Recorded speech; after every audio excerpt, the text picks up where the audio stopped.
That Cuyahoga County high school play we had talked about earlier, it's back on. The residents of that school district showed up en masse, and the school board retreated from their position of canceling the school play because it was too vulgar.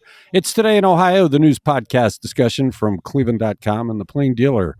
I'm Chris Quinn. I'm here with Lisa Garvin, Laura Johnston, and Layla Tassi, who sent me an astounding video yesterday morning of a herd of deer running through her backyard. Layla, I don't know how you deal with the tick problem in your backyard. Well, and I saw them again this morning at the exact same time, that 7, 8 deer just kind of moseying through it. I must be on their morning route. They're dropping their kids off at school. That's right. I felt like I was watching Yellowstone, only they were deer instead of cattle. It was a lot of deer running through there.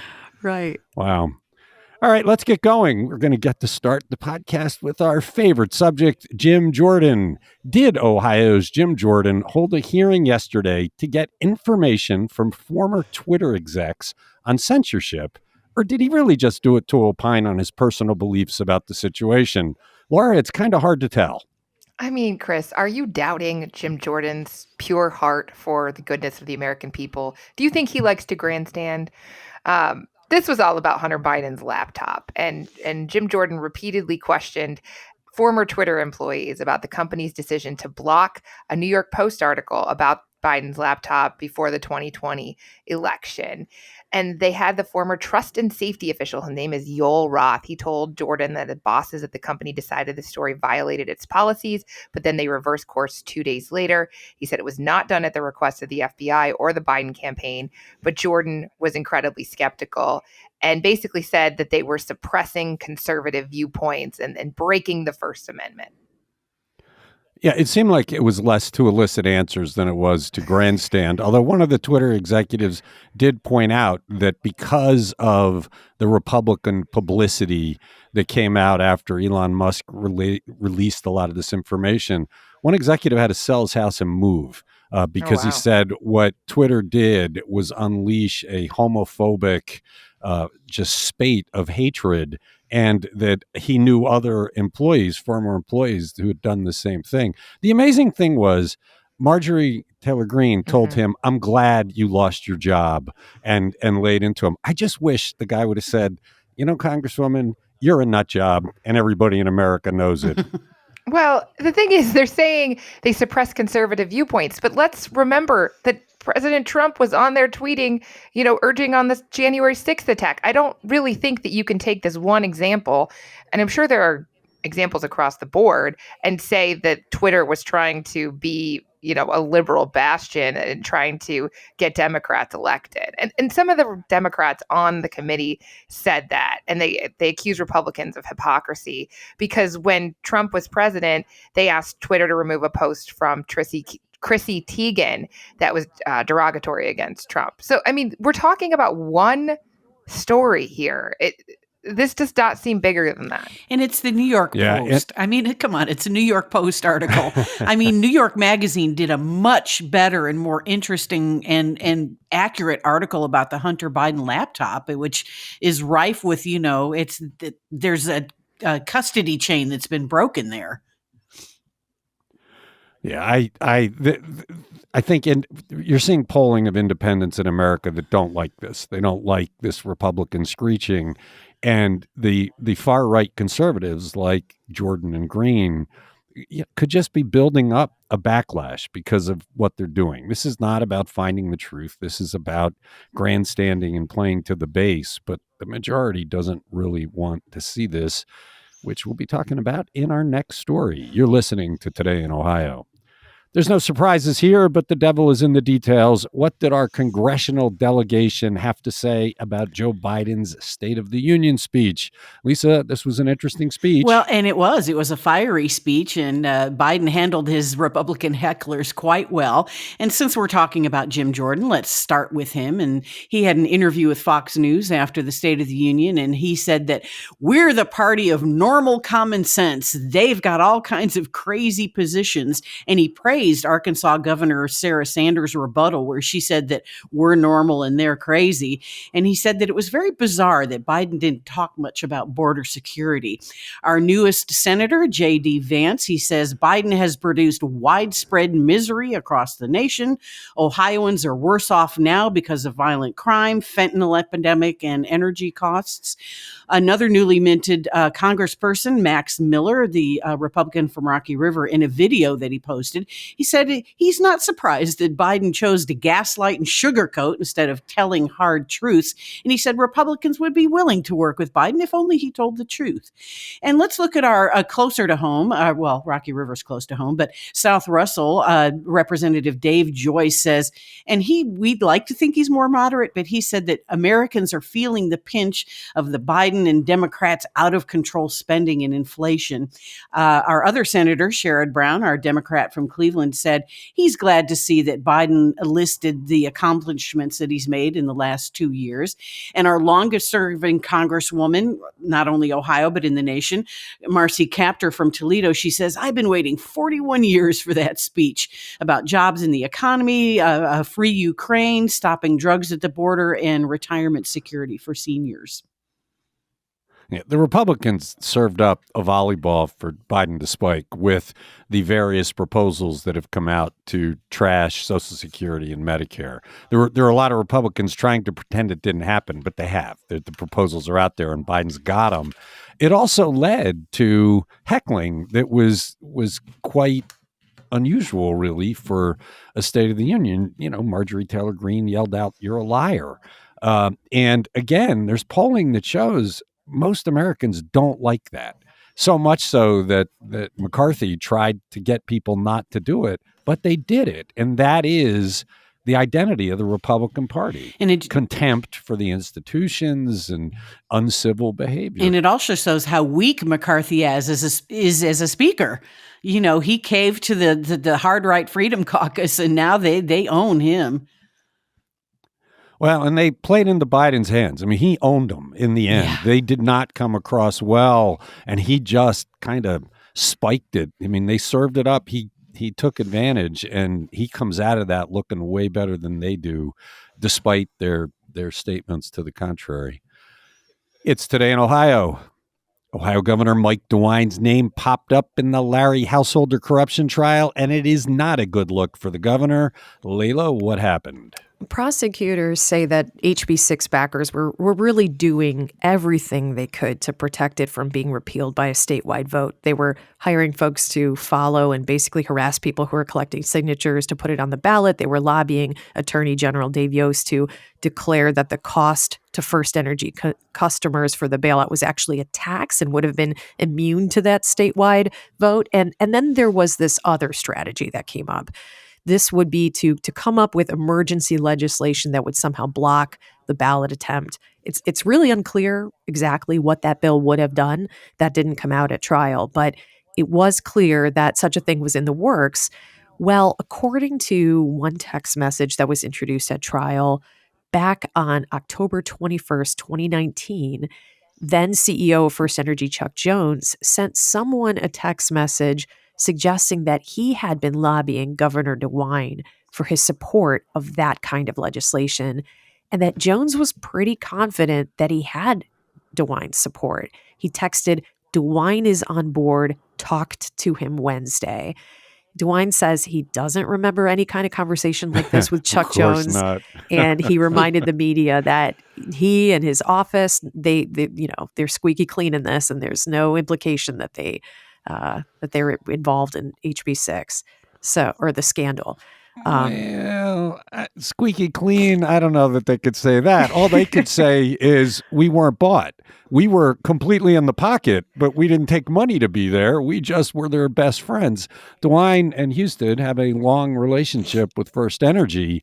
There's no evidence that they were bribed to do it, but they were part of the problem. DeWine signed HB 6. Right, despite his predecessors refusing to go this direction. The legislature wouldn't do it. John Kasich wasn't interested in it, but Mike DeWine couldn't sign it fast enough. And now we hear he's having conversations with Chuck Jones, who looks terrible in this.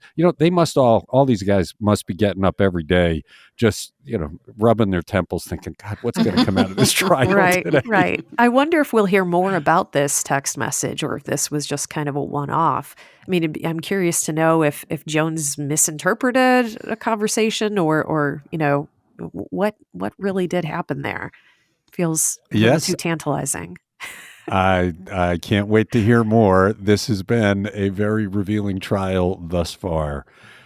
You're listening to Today in Ohio. We talked at the top of the podcast about a high school play that was canceled and reinstated, but the Cleveland Playhouse abruptly canceled the play in January without a full explanation. Social media erupted this week with some people involved explaining the reason.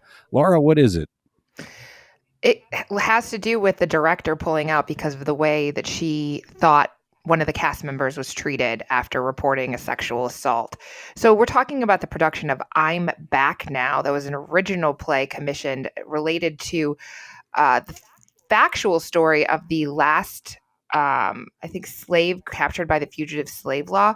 And so it was supposed to be done. This was the second time the Cleveland Playhouse had to cancel a production in a row. And in a series of social media posts, the director's story airs, and the playwright, Charlie Yvonne Simpson, they say that the leadership of Cleveland Playhouse mishandled this sexual assault. And what they're responding to actually was just days after the theater said the play would no longer be produced and attributed to a series of events that impacted the community of artists involved with the production, which is very vague and could mean a lot of things. And the director is blaming this on a white supremacy culture. So she said, I said no to sending an actress back into rehearsal after a sexual assault. I said yes to prioritizing the health, well-being, and safety of the I'm Back Now company. I understand why when they canceled the play, they were vague. It involves a sexual assault. They were probably trying to be careful. I don't understand when all this blew up yesterday and we were reaching out to them for a comment, why they're not talking. I mean, this looks terrible. This just looks bad. There was a 2-time Pulitzer winning playwright that publicized this on social media, saying this is evidence about how people of color are treated in white-run institutions. It begs for a response, and they aren't responding. Yes, it does. And we don't really know details of this because we're basing it on what the director and the playwright have said on social media. We couldn't find a police report about this. That doesn't really surprise me. Obviously, sexual assault is a difficult thing to deal with, and I don't know where it was reported. But The stuff that came out said that the sexual assault occurred in an elevator in Reserve Square, but the production company kept the person involved living in Reserve Square. Right. They didn't make arrangements to move them. Right, exactly. But we just didn't have another police report from the city, from the Cleveland Police Department. Anyway, regardless, the director's saying she was never notified of the situation. She didn't know about potential dangers at the complex. There had been a break-in before that, and basically was saying these people were mistreated, that the culture of the theater is the show must go on without thinking about the mental health and the repercussions for the people involved in the situation. Well, if they would have spoken yesterday, this likely would have been a one-day story. Now it will carry on. I can't imagine they're going to remain quiet now. They're kind of under a spotlight. We'll see what they have to say today. It's Today in Ohio. Let's talk some trains. First, did Ohio Governor Mike DeWine take a first step toward Amtrak expansion? Lisa, this is moving at a snail's pace, which is odd because it's, high-speed transportation we want to get here. What did he do? Yeah, and this was actually an answer to a question I asked him during our editorial board meeting earlier this week. I'm like, are you going to take the Amtrak money? Because they've been hemming and hawing about it for months. And DeWine did tell the board that he will apply for a chunk of that $66 billion in infrastructure money for passenger rail expansion. This money would pay for feasibility studies about adding adding service along existing lines in Cleveland and Cincinnati, and adding new route connections, including Dayton and Columbus, the so-called 3C and D line, and then cities in between. There is a March 27th deadline for applying for this grant money. The Ohio Rail Development Commission spokeswoman Wendy Jordan says they're still determining how many new or expanded routes are going to do. The Federal Railroad Administration will give $500,000 per corridor, and that money would hire consultants who gather information to eventually create a service development plan with specific recommendations. And let's not forget that the Northeast Ohio Area-Wide Coordinating Agency, NOACA, is doing the same thing. They're applying for that money as well. They want to make Cleveland a mini hub for Amtrak with service to Chicago, D.C., and New York City.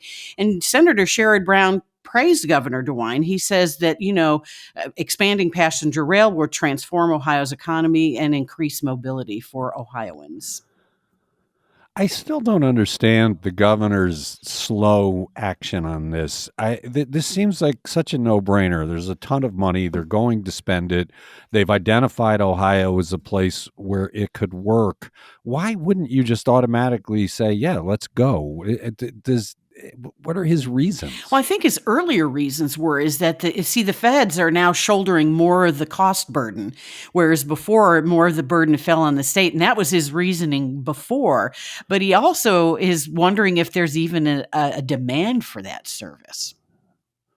Well, we have talked about that, the chicken and egg. If you build this whole thing and there's no demand, what happens to it? It becomes the RTA lakefront line where you put cardboard cutouts of people on the trains to make them look like they have population in them.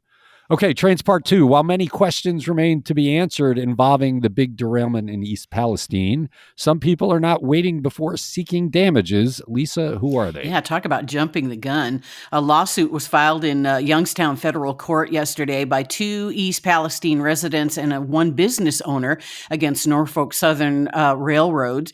They're seeking damages from the derailment of those 100 cars and the toxic spill and the fire, and they're also seeking class action status. They allege that injuries and damages suffered from toxic fumes exposure and from the evacuation process. They say that the Norfolk failed to maintain or inspect their tracks and provide sufficient staffing to run their trains. The attorneys for the plaintiffs, Andrew Thompson, Neil Shapiro, and Nicholas Amato, could not be reached by cleveland.com or the Plain Dealer for comment just yet. They're also seeking an order to prevent the railroad from removing property from the site and to abate the risk from toxic substances and to keep them from destroying records for 72 hours prior to the accident, and also from trying to get class members to sign away their rights to sue. So it seems like the cart before the horse here.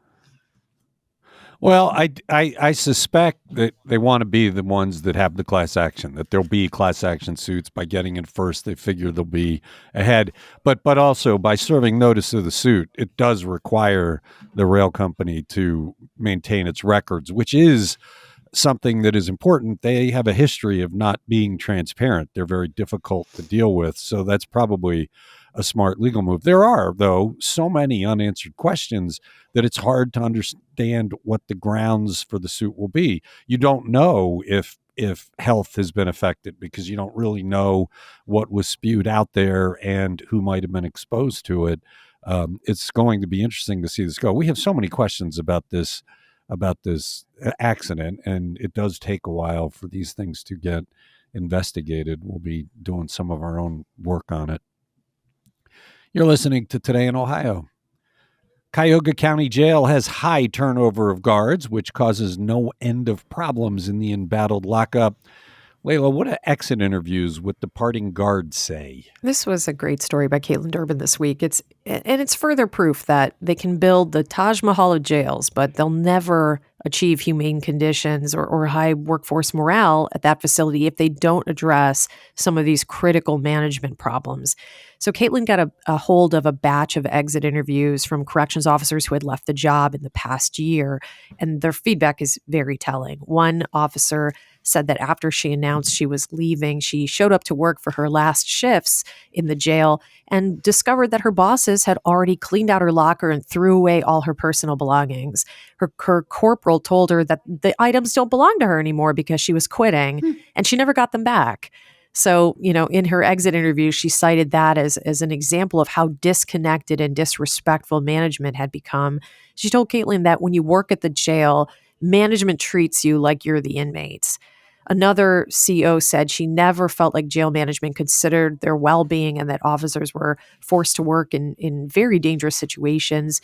And management didn't provide proper training, and they made decisions without consulting officers about the real-world impact it was having on them. Out of touch, unorganized, unhelpful, and rude and uncaring were common themes in a lot of the exit interviews. Some complained about the mandatory overtime when coworkers don't show up for work and they still need coverage at the jail. And one CO told Caitlin about a time when she was required to work 16 hours and a replacement never showed up to relieve her. She stayed another 2 hours of overtime to prevent her partner from being in a dangerous situation alone. Then she was told to come back later for her normal shift that night. So others, were saying that the inhumane conditions that inmates face lead to inmate unrest that then makes their jobs as COs very difficult and dangerous, which is something that I hadn't totally thought through until that. So very illuminating stuff in these records. Yeah, I was glad that they had good detail in them because a lot of times exit interviews are being done with people quit who are disgruntled, and so they load up the shotgun and fire away. But the specifics in these reports, like the woman doing the double shift and then having to stay, are concrete evidence of the issues of disdain with which the management of the jail holds the guards. Yeah, I mean, it's important to note that there were 291 people, corrections staff, who resigned or retired or were fired from the department last year. And this is just a sliver of that. But, and the county spokesman pointed out that overall, the exit interviews do include a lot of positive remarks about working there, and that in 65% of them, the COs gave reasons for leaving that were very similar to what you'd find at any organization. They're retiring or they're relocating to a new state, or they want to work from home, stuff like that. But still, that leaves a huge chunk of them that are, leaving for other reasons that are probably very specific to working in the jail. Well, the jail's dysfunctional. We know that. And so any evidence as to why is important. We talk about building a new jail, but the argument against that is if the problems at the jail are a management problem, a new facility won't change that. Let's fix the management problems. And the sheriff just gave notice, so lots of work to do there. It's Today in Ohio. One way to make the jail safer is to reduce the population. And there's a program involving the state prison, not the county jail, that aims to end recidivism through cooking. Laura, how does that work? This is really cool, and it's a great story from Molly Walsh. The idea is to give inmates something to do while they're in jail, but then a skill for when they're out, and even a degree. So hundreds of incarcerated women are participating in this Chopping for Change. It's a partnership between Lutheran Metropolitan Ministry, the Ohio Department of Rehabilitation and Correction, and the Cuyahoga County Office of Reentry. So Monday through Friday, people accepted into this program, they leave the prison to attend job readiness seminars, culinary classes, and kitchens where they work. They provide meals for local homeless shelters, or they cater events. And participants have really positive things to say. They said they're trying to break their cycle, and this place has given me the opportunity to do so. And it's going to give them opportunities and take them home so that they will be okay after prison. And obviously we know recidivism is a huge problem in the prison system. People leave and come back. And less than 3% of the women who have completed this Chopping for Change, because I think it's just women for right now, have returned to prison. So it's like 97% successful. That seems pretty great to me. It's a variation of the theme that Brandon Krastowski has done, training people in the restaurant industry who go on to be restaurant workers. And we know the restaurant industry is in desperate need of workers. This was a good news story about positive change. Very good stuff. Also, I just want to add, the one we're talking about is for women, but the program just expanded to the Graft and Reintegration Center for men. So that's going to begin, or it's just beginning right now. So hopefully we can, get more of these programs going. It's Today in Ohio. Advocates for autism treatment might have a breakthrough in their battle for medical marijuana. Lisa, it's bizarre to me how hard this has been because they'll give medical marijuana for just about anything. What's the latest with autism? A committee of the Ohio State Medical Board voted to move ahead with exploring the efficacy of medical marijuana to treat autism spectrum disorder, also obsessive compulsive disorder and irritable bowel syndrome. So the next step, they will speak to expert witnesses and then seek public comment on the issue. So the public submitted request to add 10 new illnesses to the list of current 25 conditions eligible for medical marijuana. And not many are approved in past years due to lack of research and gold standard research at that. But the committee is looking at a study from the Hebrew University of Jerusalem that had 150 autistic youth with behavioral issues enrolled. One study group saw 80% of parents reporting a decrease in behavioral outbursts. 62% of parents reported significant improvement in their children. But see, this has been stymied because autism spectrum's, been requested every year. But the Nationwide Children's Hospital of Columbus has testified against adding autism every single year, and they're very strident about it. But we have to point out that Nationwide Children's was paid $263,000 from a drug manufacturer for clinical trials of Epidiolex, Caesar drug, which is a cannabis-based drug, which has now been FDA approved. It boggles my mind how this has been so difficult because pretty much any other condition that's been suggested has been embraced, and this one, it's probably what you just said. There's big money involved. There's profit to be made, and so once again, Ohio government, is it really serving the needs of the people or the people with the money? It's Today in Ohio. Hey, in other states, you can bet on the flip of the coin at the Super Bowl. You could bet on the color of the Gatorade that gets dumped on the coach. Well, why can't you do that in Ohio? Well, Sean McDonald tells us that the Ohio Casino Control Commission's rules don't allow for those fun bets that surround sporting events like who wins the coin toss or how long the national anthem lasts or the Gatorade color, like you said. You can place those bets in other states, but the sports books here can't offer them. And the reason is that Ohio will only allow bets that can be settled on the field. So Sean's example was that you can bet on which player will win the Super Bowl's MVP award, but you can't bet on whether Rihanna will sing Disturbia during her halftime show. And here's some other examples of wagers that aren't permitted. You can't bet on actions of coaches, officials, or referees. So you can't bet on the number of timeouts called or the number of penalties. You can't bet on whether a player will be injured. Can't bet on entertainment around the sports like halftime performances. Can't bet on random determinations like the coin toss or on clothing, equipment, or any other item where the outcome is determined prior to the start of the game. This, so that's like the Gatorade, for example. Sounds reasonable, I guess. What do you think? No, it doesn't make any sense to me. It sounds like they're worried that the fix could be put in. Yeah. But you can put the fix in on the game. The coin toss is part of the game. I mean, and it's random. The coin toss, I agree with you. That was going to be my point, is that I don't get why the coin toss is off limits. It's a total matter of chance. No one's influencing it. It's a stupid thing to vote upon, but, or to bet on, but, seems incorruptible to me. The other thing is there are teams that have a great number of penalties and there are teams that don't. And I don't know why you can't bet on that. It is a part of the game. If one of the teams is, the Browns or have had times when they've been a heavily penalized team and you can't bet on it. Just seems strange because what this does is it creates a patchwork across the nation of things you can and can't do.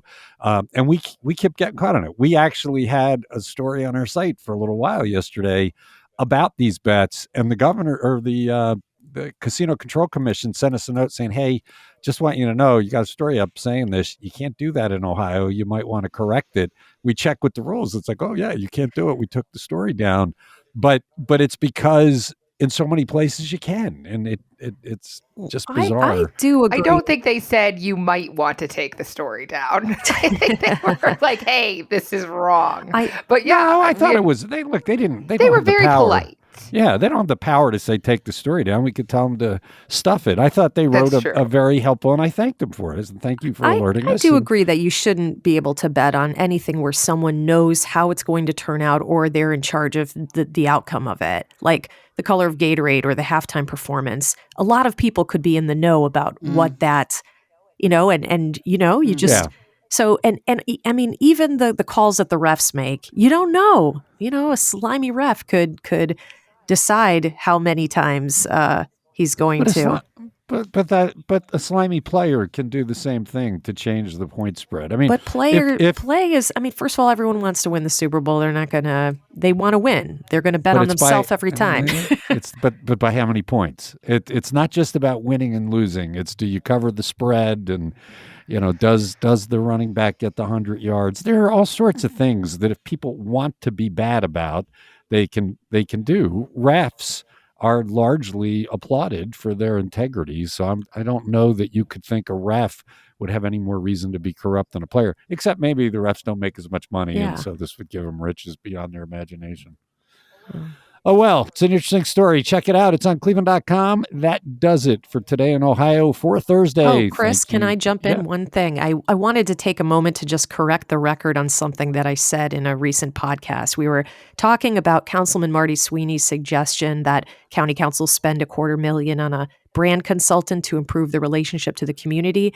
And Councilwoman Sunny Simon had said during that meeting that she was more interested in hiring someone to fight the media. And I conflated those two things. And I said off the cuff that Simon wanted to spend $250,000 on fighting the press. And that was inaccurate. She did not assign a dollar amount to that idea. So I just wanted to go on the record and make sure that's correct. Let's be clear, whether it's $250,000, whether it's $50, trying to spin the public is not the way to go. Good behavior is the way to go. You don't want to get blasted for slush funds? Don't create slush funds. You don't want to get blasted for wasting money on the medical mart? Don't waste money on the medical mart. These are true facts. And no matter what you do with your money to try and change it, the public's going to understand it. That's it. We'll be back Friday to wrap up the week of news.